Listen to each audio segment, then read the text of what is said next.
Hello and welcome. I'm Dr. Adam Dorsay, a psychologist in Silicon Valley and the host of SuperPsyched, a podcast dedicated to supercharging your life. Each episode contains fun, high-quality interviews with experts looking at psychology from all angles. SuperPsyched is your tool to get more of what you want in your life and less of what you don't. Can you imagine being a psychiatrist tasked with understanding the criminal minds of high-ranking Nazi killers after World War II? Dr. Douglas Kelley was a psychiatrist hired by the U.S. government to do just that.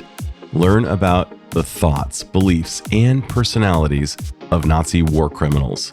He studied men who committed the most heinous of crimes, including Herman Göring. Jack L. High has written numerous excellent books, including the New York Times bestseller, The Nazi and the Psychiatrist, Hermann Göring, Dr. Douglas M. Kelley, and A Fatal Meeting of the Minds at the End of World War II. I love the book, and it has received rave reviews from the press, including NPR, which wrote, "The book is a page-turner." Not only that, the book was made into an acclaimed major motion picture starring no fewer than two Best Actor Oscar winners, Rami Malek, who plays Kelley, and Russell Crowe, who plays Göring.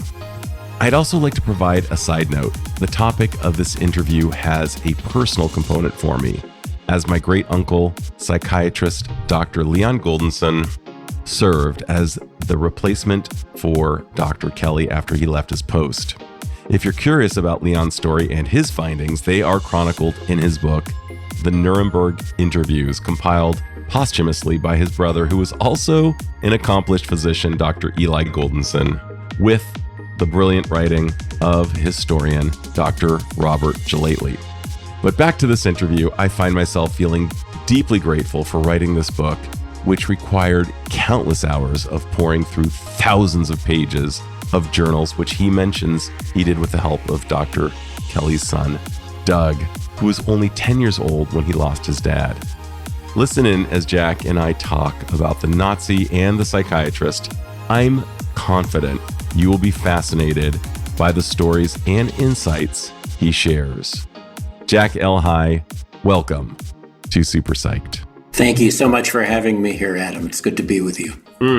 And I'm so grateful that you decided to take time to write The Nazi and the Psychiatrist, a great book about the relationship, particularly between Dr. Kelley, a psychiatrist, and many Nazi war criminals, including Göring, which was an important voice in the contribution of understanding forensic psychology, understanding psychopathology in its various formations, and ultimately being made into a film so that it would be more accessible to the masses, and in the form of Nuremberg, starring Rami Malek and Russell Crowe, and amongst many others. So really grateful that you invested some heartbeats in this important content. I couldn't help it. That story grabbed me by the throat early on, a long time ago, more than 20 years ago now. And I just had to pursue it to the end, till I was done. And I'm not done, as we can see. Let's talk about that for a second, because when people ask me why I wrote my book, I said, well, Irv Yalom, the great psychiatrist at Stanford, once said that every book he ever wrote bit him in the ass. And my book, I used the very same phrase. It just captured me. It took a hold of me. It was like a pit bull that would not let go. And I'd love to hear a little bit about what it was, particularly about this story that took a hold of you. I first learned about Douglas Kelley back around 2002, 2003, when I was researching an earlier book, The Lobotomist, which was about another psychiatrist.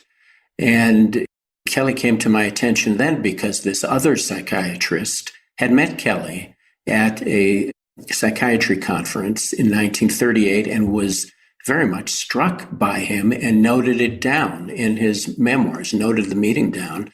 And he was struck by Kelley because Kelley was at the conference not to present a paper or do things that people normally do at these events, but he was there to give a magic show. He gave a magic show from the stage to an audience of psychiatrists. How brave, I thought, or foolhardy, one of the two. And so that's how I got into Kelley's life initially. It was not because of his work at Nuremberg. I later, of course, quickly found out about that. And that added to my intrigue. But Kelley initially just struck me as a fascinating figure because of his interest in stage magic and even his use of it in his psychiatry practice. He used it as a kind of occupational therapy for certain patients. And once I found out about the Nuremberg work, though, and especially his work in this first Nuremberg trial, which brought to justice the top Nazi war criminal suspects, military and civilian, I started looking for information about Dr. Kelley. There wasn't much in the usual places that I would first go to, like the U.S. National Archives or the institutional archives of the schools that he had connections to. So then I went out looking for family members. I knew that Dr. Kelley himself had died in 1958, but I had read that he had 3 children. Where were they now? And so I did succeed in tracking down his oldest son, Doug, living in Northern California, and wrote to Doug and told him about my interest in his father's work. And I asked him if he had anything from it. And he said, yes. Why don't you come take a look? So a little while later, I found myself on Doug Kelley's doorstep. He let me in, and he had brought up from his basement 15 banker's boxes full of materials that Dr. Kelley had come back to the U.S. with from Nuremberg. And it was an incredible, rich assortment, unbelievable assortment of materials. Lots of paper records, including the medical records of the 22 defendants. He had each of them handwrite an autobiography that he used in his examinations of them. There were memos of all kinds between Kelley and the court and the prosecution team, but there were artifacts too. And one of the first things I saw in the very first box I opened was a jewelry case that opened up to show a glass vial full of little red pills, and it was labeled Herman Göring's Paracodeine. What? And that's how I learned that at the time of Herman Göring's arrest on the last day of World War II, he was an addict to this narcotic, Paracodeine. So there were all kinds of surprises in these boxes, and it took me many repeat visits to Doug's home to go through it all.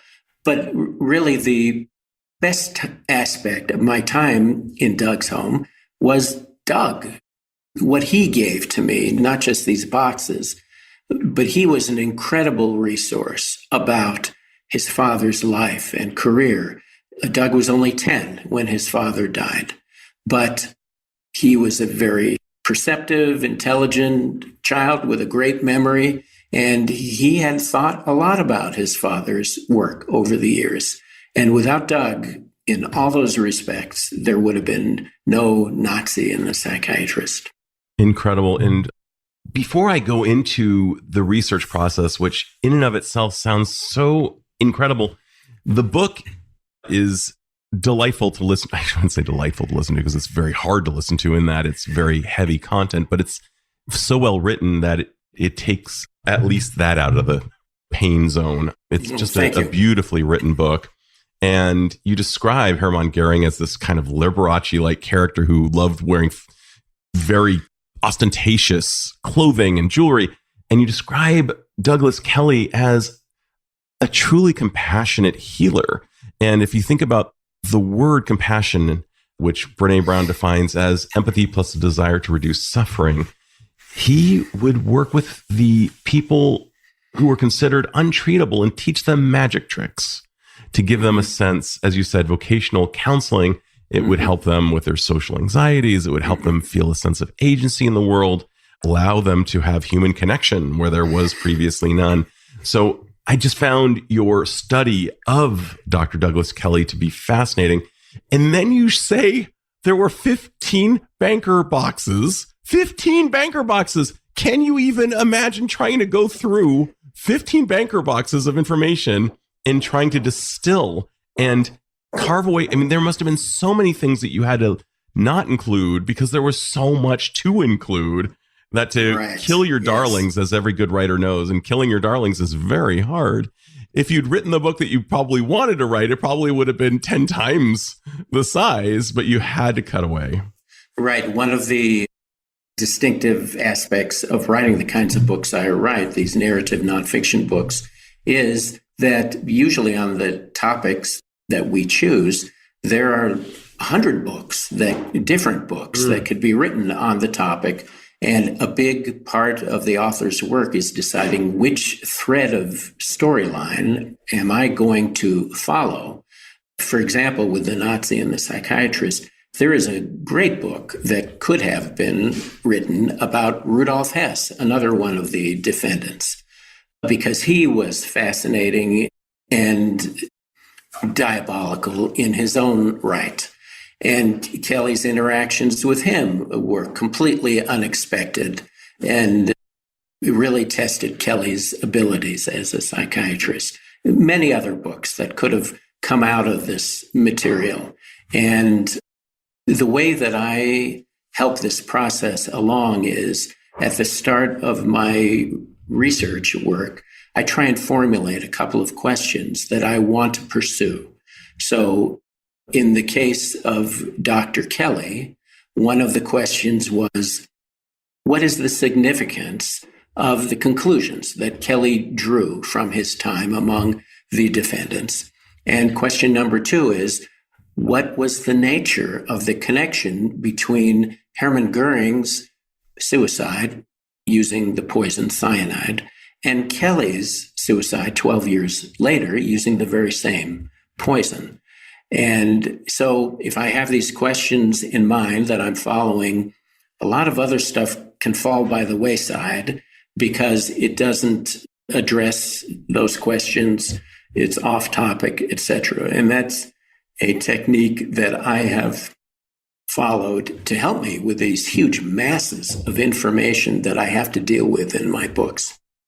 And the tragedy of this healer who went in so heroically, so bravely, into hell, essentially, to talk with these men who had done unspeakable acts and talk about them extensively and the vicarious trauma that Dr. Kelley must have experienced as a result to lead him to the same means of choosing to end his life with the same means. It's such a parallel process with these two polar opposites, truly the most harmful person versus a profoundly helpful person. The destroyer versus the healer. The destroyer versus the healer, better said. And the tragedy of it all is quite overwhelming.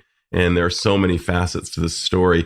What were you hoping that your book would leave as an echo on the reader and perhaps on society? A better understanding of evil and why certain people pursue it in their lives. The biggest way in which I changed while writing The Nazi and the Psychiatrist was that, like many people, before going into this, I thought of Göring and the other German leaders as monsters, as either monsters or madmen.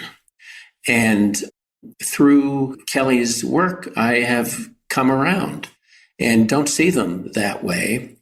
Kelley came into his time with them believing that they must have suffered from some shared psychiatric disorder to have created all the havoc and committed all the horrible crimes that they were responsible for. But he ultimately learned, no, they did not share a disorder. In fact, none of them, by his estimation, even had a psychiatric disorder. They were all normal. And that was really upsetting to Kelley because it turned upside down his professional life, his concept of the medical specialty he was working in. It meant that psychiatry couldn't explain people like this, he thought.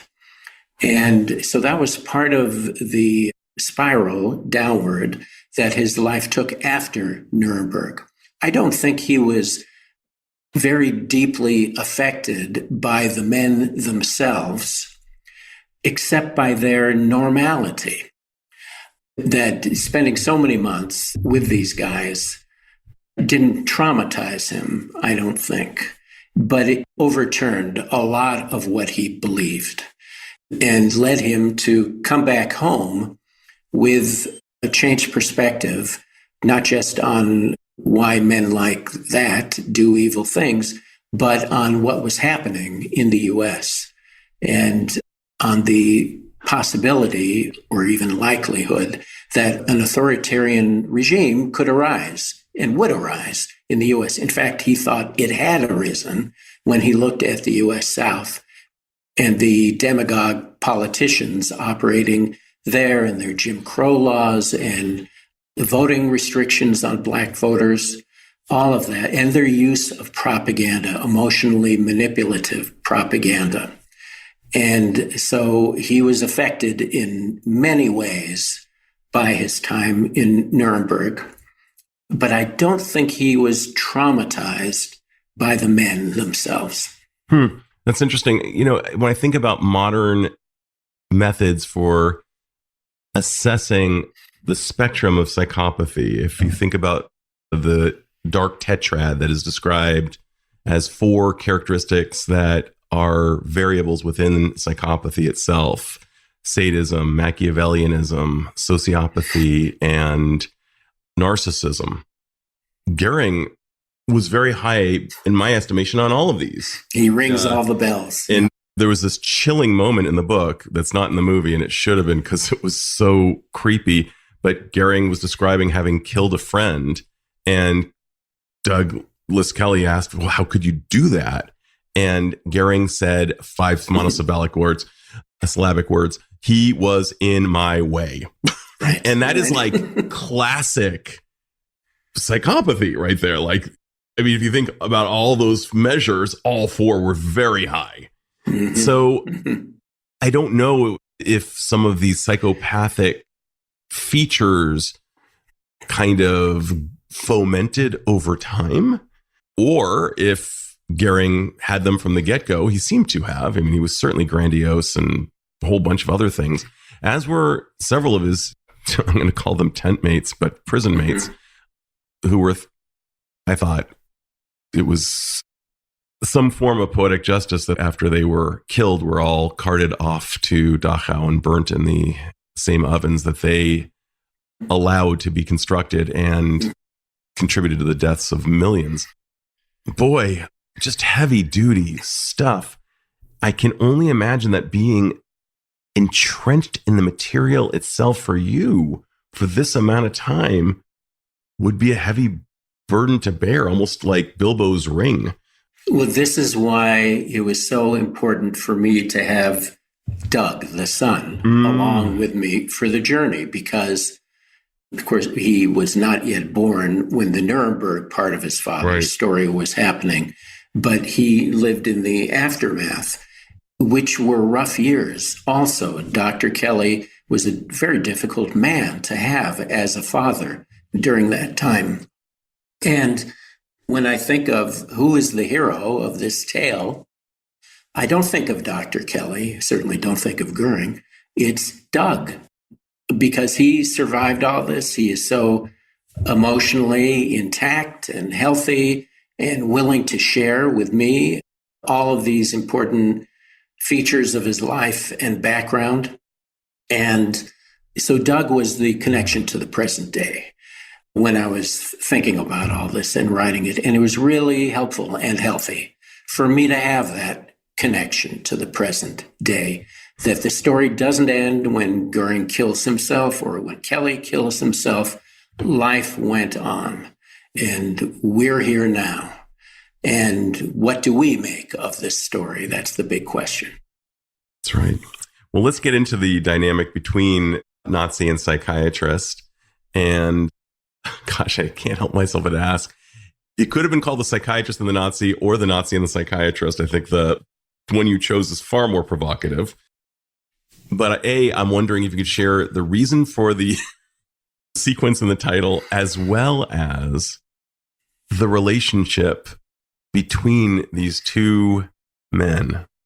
Well, to answer the first part of that, before I wrote the book, The Nazi and the Psychiatrist, I wrote an article also titled The Nazi and the Psychiatrist, and that was in a magazine called Scientific American Mind. And so that's really going back some years for me to remember how I came up with that title and why the words in that order. So that was in 2011 that article was published. And my hunch is that I chose the word Nazi to go before psychiatrist because it was shorter and more attention-grabbing as a first noun in the title, and that in some ways it's an evenly weighted title. You know, there's a Nazi, a psychiatrist, they both affected each other and all of that. But I'm more interested in the effect that the Nazi has on the psychiatrist than my interest in how the Nazi was affected by the psychiatrist. So I think it's a mix of all those things. Now, the nature of their relationship, at first it was very much a doctor-patient relationship because Kelley learned early on about Göring's addiction to paracodeine. And really, the first thing he did in his meetings with Göring was to help him overcome that addiction. And then to, at the same time, help Göring get into better shape physically. He was overweight. He had heart problems. Nobody wanted Herman Göring or any of the other defendants to die of a heart attack or a stroke or something like that before the trial even started. That would have been bad. But Kelley's relationship with Göring developed from that. I would never call it a friendship because although they shared a lot of qualities, and many of those qualities can be admirable qualities. They were both highly intelligent. They both had personal charm, good senses of humor, and good analytical minds. They were also both manipulative, Kelley in a professional sense, Göring in a personality sense, I guess. And Kelley could never ignore the dark and dangerous aspects of Göring's personality. Göring lacked a conscience. He lacked remorse for anything that had happened before or during the war. And he also, you used the word empathy earlier on, he had no empathy. He felt no empathy except for his immediate family members. So it was a relationship built upon mutual admiration of a kind and a mutual need that they had. That's what the manipulation was all about. And Göring initially needed someone to help him get in touch with his family outside the prison. Kelley wanted access to Göring's mind and the way he thought and what he thought specifically about how events had played out before and during the war. It was transactional in a way. They traded. Each got what they want. As time went on, Göring also used Kelley to test out some of the elements of his defense that he was thinking over in his mind as the trial neared. And so it's complicated. And Kelley did not have as complicated a relationship or as close a relationship with any of the other defendants. And there were, in fact, two other defendants that Kelley actively disliked. It's hard to imagine how you can dislike, among a group of this kind of men, how two can stand out as being more dislikable than the others. But that is the case in Kelley's mind. One of them was Albert Speer, and the other was Hans Frank. And both of these men, Kelley thought, were big hypocrites. Frank, because he was pretending to have undergone a religious conversion in prison that he thought would help him out. And then Speer, because he was pretending to repent, to show remorse, although he would never own up to most of what he was responsible for. So there's something about the inauthenticity of these two men that really rubbed Kelley. Yes. Many of the others were thoroughly authentic. They were themselves from day one to the day they were hanged. Julius Streicher is one of those. Alfred Rosenberg is another. And his last name is Jewish sounding, but he was not Jewish, which is he was not Jewish. He claimed that the name Rosenberg was Icelandic. I'm not sure where he got that from. No, in fact, Rosenberg was one of the chief anti-Semites of the regime. Right. And Streicher, I don't know if this was true, but in the film at least, made some remark about Purim prior to his hanging. Pretty wild. I just find myself thinking about so many aspects of the importance of what Dr. Kelley was able to do by creating a relationship of sorts, a professional relationship. As you said, not a friendship, but one that would allow for there to be some form of rapport so that he could have some influence over the idea that somebody like Herman Göring would not die and would go through the trial. Of course, he did not live to receive his punishment. But I'm also just very much taken by the fact that so often a really, really powerful person with these psychopathic traits that include charm, the absence of empathy, the absence of remorse, all of those things that I described by Dr. Robert Hare and Reed Malloy, who have studied it extensively, and how easy it is to fall prey to the charm of the snake and feel a sense of specialness. Oh my gosh, this horrible person who's done these horrible things trusts me and likes me and thinks I'm smart. And suddenly what can happen in forensic situations, you may be familiar with these, is a licensed, well-trained psychiatrist in a prison may fall in love with the prisoner who says something akin to, "You're the only person who understands me," and just kind of fall under the spell. I'm glad you mentioned that, because Kelley was really a trailblazer in this regard. I think he may have been the first military psychiatrist ever to have been put in among war criminal suspects. And because he was the first, he had no mentors or guidelines to follow. And there were a lot of conflicts tugging at him in this situation.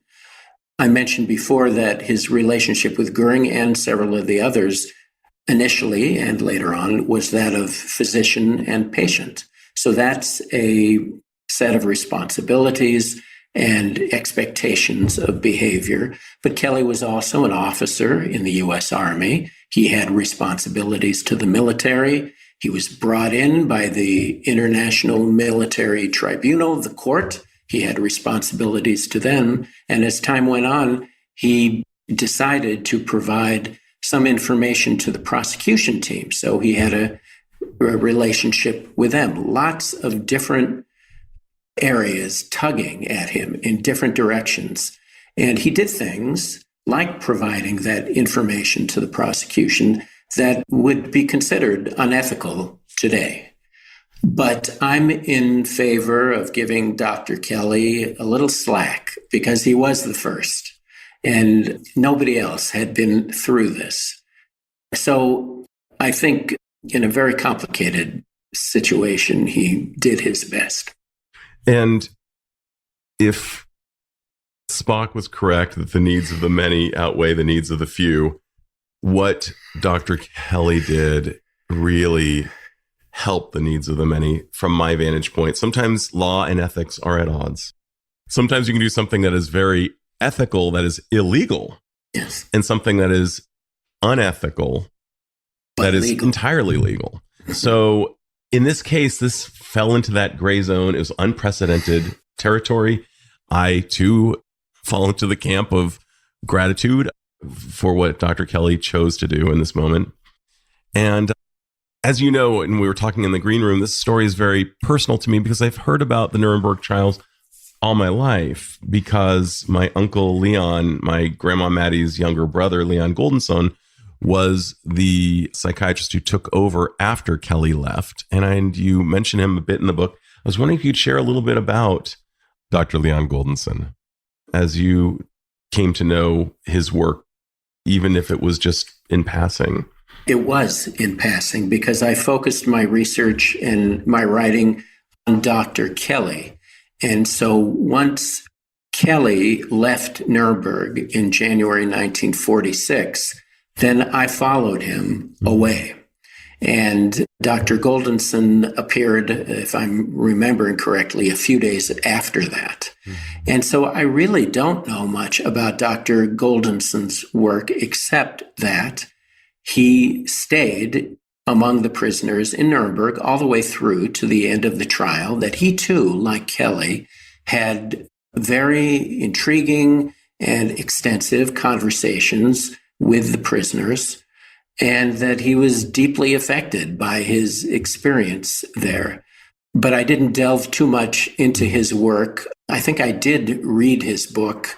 A book giving his account of his time with the prisoners was published in the late 1990s, if I remember right, many years after Dr. Goldensohn died. That's correct. And I didn't linger on it because it was a little out of the range of my story. But he is an important figure in the grand totality of that story, and I wish I knew more about him. Yeah, and so it might be that I have a second interview just kind of diving into his work as well, that Dr. Gelately and my uncle Eli Goldensohn wrote about at the book. I believe it's the Nuremberg Interviews is what it's called. And your book was made into a movie starring none other than Russell Crowe and Rami Malek, as well as other people, Slattery in the movie. I mean, you've got some great actors floating around this film, and it rendered a really, really filmically vibrant movie. I believe it's going to be, as you said to me, that it will be airing in Germany in May for the very first time. We'll get to hear how people respond to Russell Crowe's German accent and a whole bunch of other things. But it has a 7.4 presently on IMDb, which is a very high rating. I loved it. I thought it was haunting. I couldn't stop thinking about it. What was it like to see your work on the big screen? The fact that Nuremberg is such a powerful movie is because of its director and screenwriter, James Vanderbilt. And I was involved with him and his work on the story early on. Nuremberg took a very long time to be made. James and the production company that he was with at the time optioned initially an article I wrote and then my book back in 2011.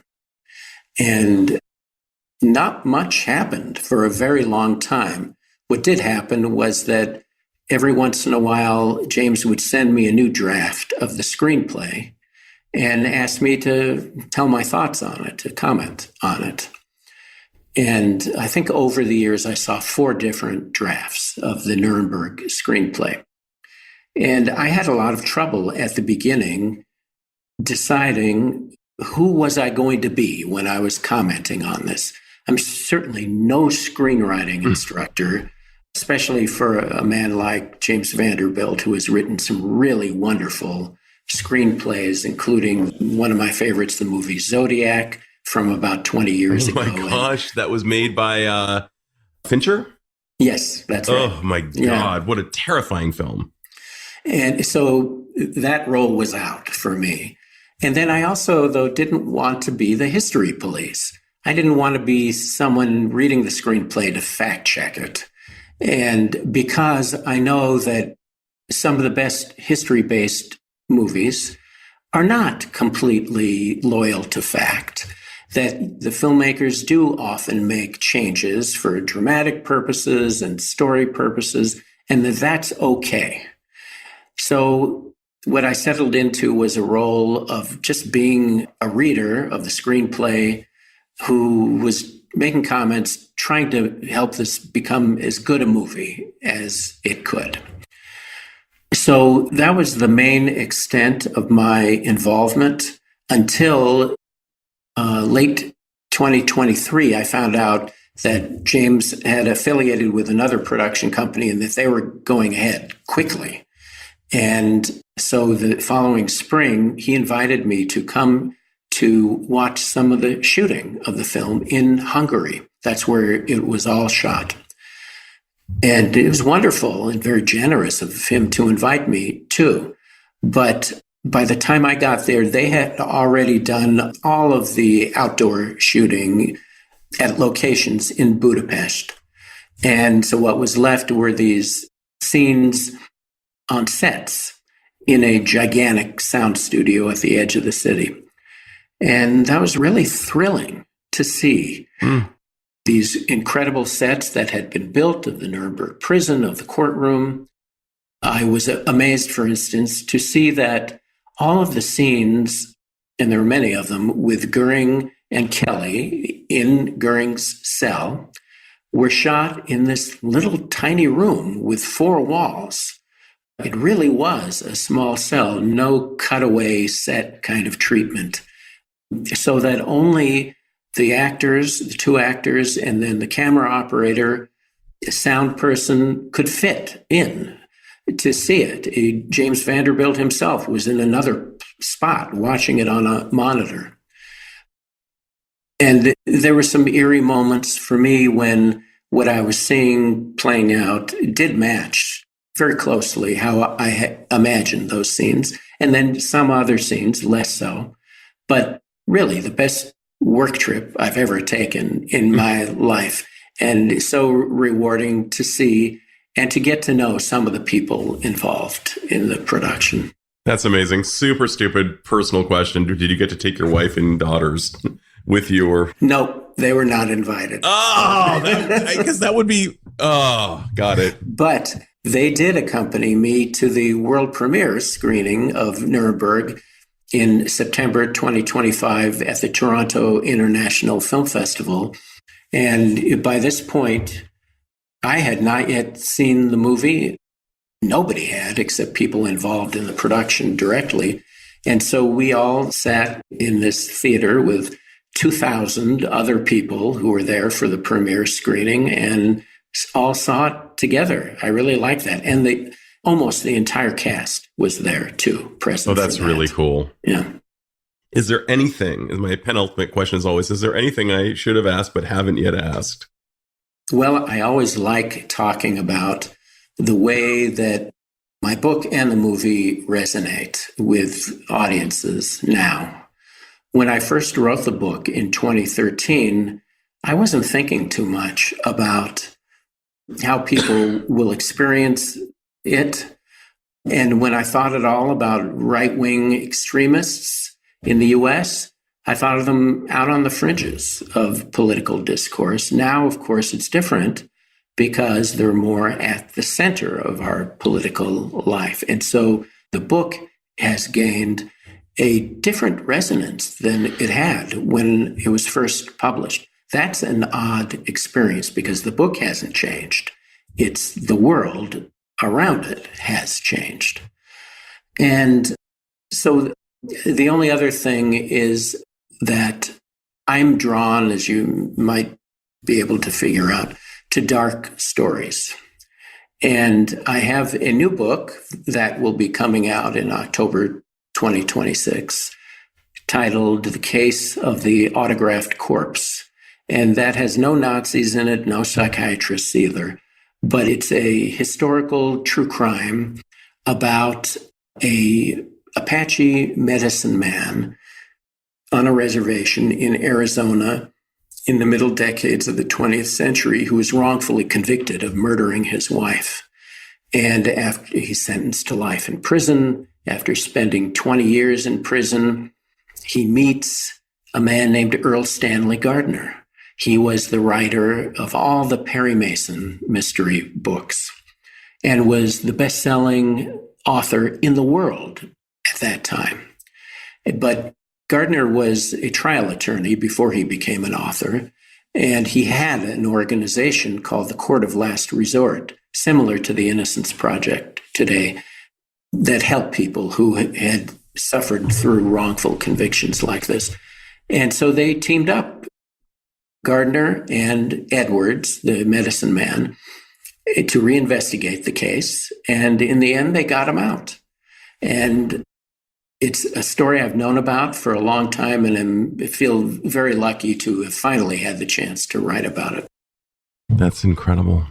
And for those not familiar with the Innocence Project, it's certainly something worthy of Googling. It's a cause to which I personally have donated. It's based on the horrifying premise that many people are in prison who should not be in prison. And wow, is all I can say. I actually do have one more question. I guess I was wrong before my ultimate, and that is that you do bathe in dark matter. I kind of alluded to this, but there's a psychology idea called a cognitive afterimage. All you need to do is walk by It's a Small World, and you'll know what I'm talking about, because you'll hear It's a Small World after walking by it in Disneyland for the rest of the day because of your exposure to that stimulus, the song, the catchy song, an earworm. And I'm guessing that by being willing to spelunk into these dark places, you too have cognitive afterimages that might be unsettling, could interfere with your sleep, could interfere with your worldview, perhaps, if not handled. Is there something you do to counterbalance the darkness that you so courageously expose yourself to so that the world does not become that in your mind? One thing that I know that helps me, and I do sleep well, is that I'm drawn not just to darkness, but also to characters. And characters like Dr. Kelley are my entry into their bigger story.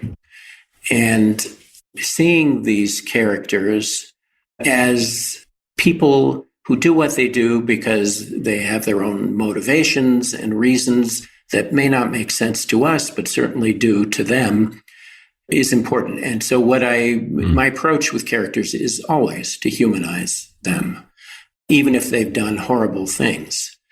And humanizing them makes them understandable, but it also makes them less scary in some ways.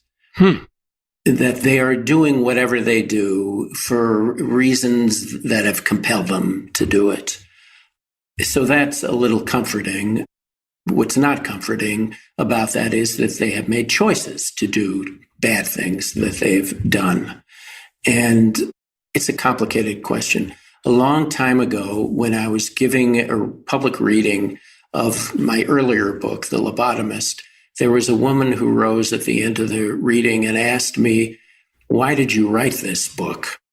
And I had an answer to that. It had to do with the subject. It's an important subject. Not much has been written about it, etc. And she interrupted me and said, "That's not what I meant. I meant, why did you have to be the person to write this book?" And I did not have an answer to that. And so since then, I have tried to come up with an answer to that question before I embark on any book project. And often the answer is really personal and something that I would not talk about with a lot of people, but it's always there deep down. And it helps for me to know about it and to be conscious of it as I write. It even helps guide me through the story sometimes. So having a knowledge of that is critically important.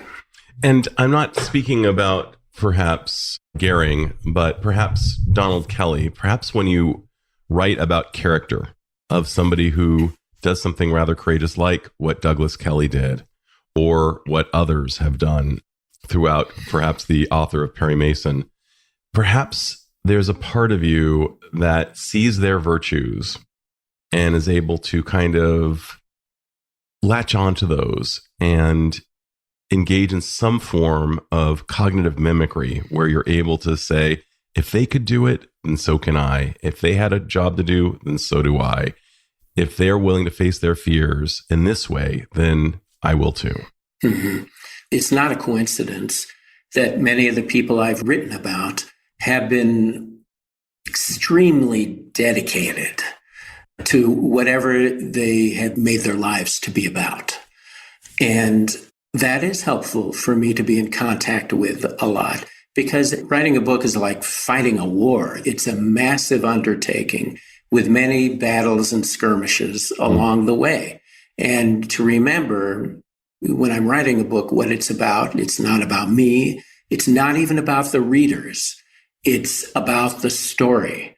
And I feel a lot of loyalty to the story, which is why I'm so happy the Nazi and the Psychiatrist became Nuremberg, because more people know about this story. And so this story is ultimately what carries me along and makes me want to keep doing it. And I just have to give another salute, and that is you're giving a wink to the idea that nobody does this alone, that Doug Kelley, the son of Dr. Douglas Kelley, even though his name might not be on the cover of the book, just as my buddy AJ Jacobs will say, my name is on the cover of the book, but there are 100 people whose name, if we were to give a shout out, and I can tell that you did not do this alone, even though you led the operative of creating the book, you wrote it, and you did the research. It was with the help of a team backing you up in some way. Yes, in the case of Doug Kelley, the son, I've kept in touch with him over all these years. I consider him a good friend, and we've gotten to know each other very well. So another thing that writing these books does for me is to bring new people into my life who are really valuable to me and who I appreciate. That may be personally the best thing that all of these books do for me. You know, it's funny. I got to share this, Jack.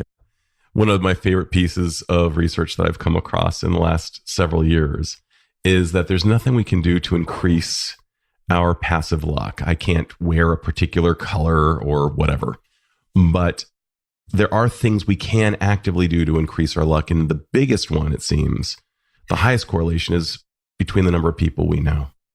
Mm-hmm. And for me, for sure, this podcast has been such a vehicle. Mm-hmm. I got to meet you and so many other great people. And I love that you got to meet Douglas Kelley's son and become friends. And that's one of the sweetest takeaways from this interview, from my vantage point, is here's this amazing human being who sadly lost his dad at 10 and has been able to really honor his father's hard work and honor his own through a hero's journey, to borrow from Joseph Campbell, that the two of you and others embarked upon. So that's just amazing. Which leads me to my last question. Jack, if you had the powers to confer upon all humanity one insight or skill, magically, of course, that would dramatically improve the lives of the individual, and since we're all connected, perhaps those around that person, what would that skill or insight be, and how do you imagine it would impact the individual as well as perhaps society at large? It's the insight that I alluded to earlier, that there are no monsters. There are only people doing either what they think is best or what they think they have to do. And if all of us understood that, think of what a different world it would be in our politics, in international relations, in warfare, all of that. I think that understanding would make a huge difference. There are, I have found, though, from other times I've said this, people who are hostile to the idea that there are no monsters because they like they appreciate living in a world where there are monsters. Because when there are monsters, there are easy explanations for things. Monsters do what monsters do. A dragon can't help breathing flame onto a building and burning it down. That's what dragons do. But if we believe that there are no monsters, then that forces us to try and understand each other.